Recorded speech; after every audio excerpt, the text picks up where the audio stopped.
I want to learn how to make these videos cooler, with flying titles and moving pictures. I just don't need to learn that right now.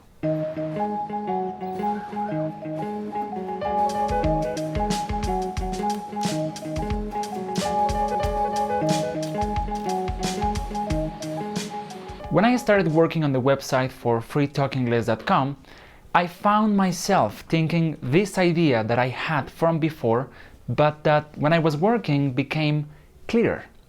Because I found two big obstacles. Number one, I am not a web designer, and number two, I didn't have money to pay for a web designer.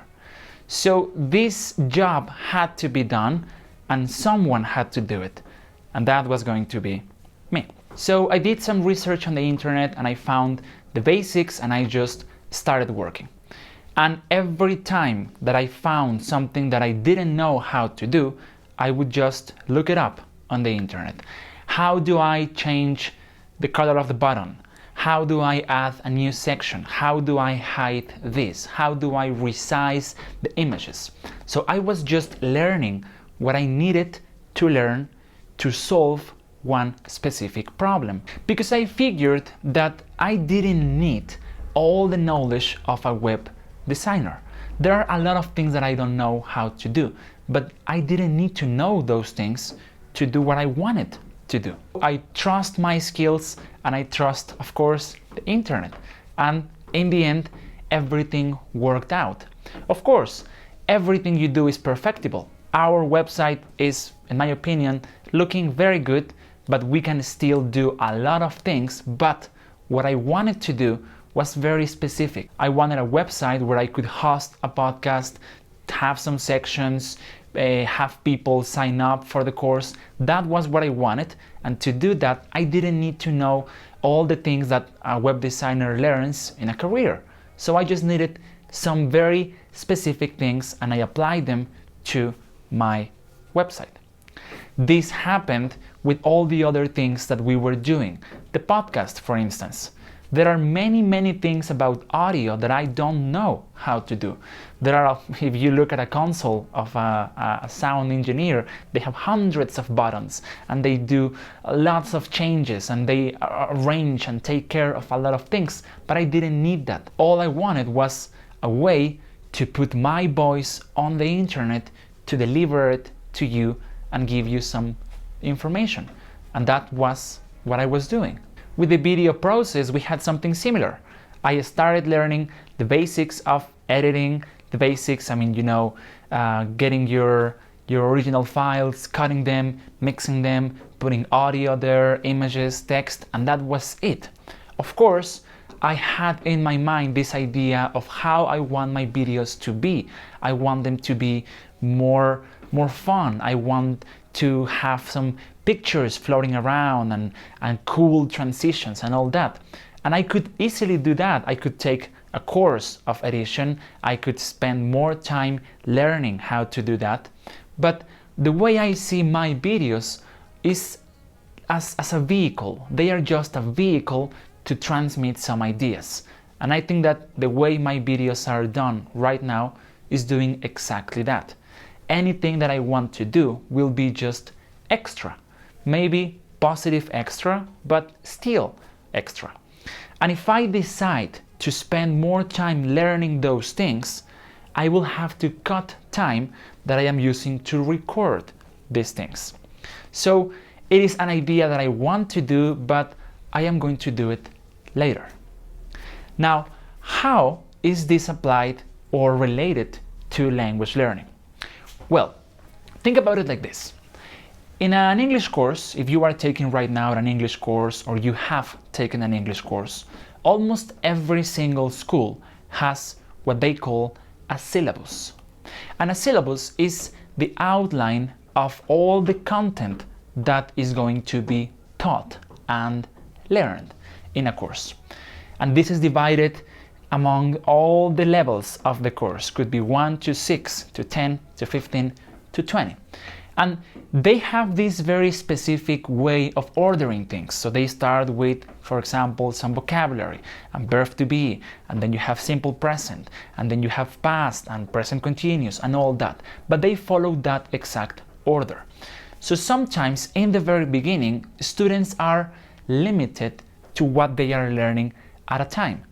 And I had this experience happening to me a lot of times, where we were performing oral exams, and then I would ask a question to a student and they would stop and say, how do I say this in the future? And I said, well, this is not something that we are teaching you right now, so just limit yourself to speak in the present. And that is not the way we usually talk. Why would any person talk just in one tense, or using one auxiliary, or talking about one topic? Language is as broad as human life, so we want to talk in all the different tenses, with all the different words, about all the different topics.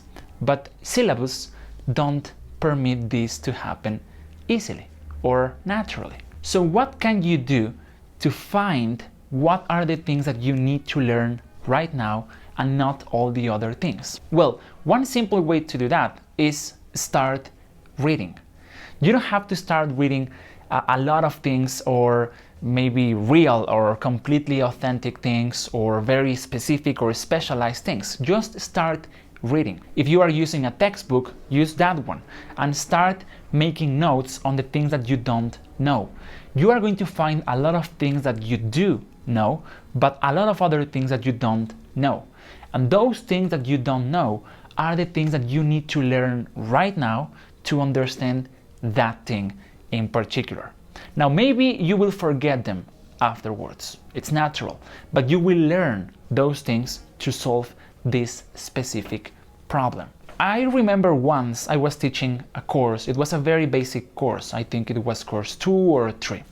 And during my explanation, I said, this word is one of the most common words in American English.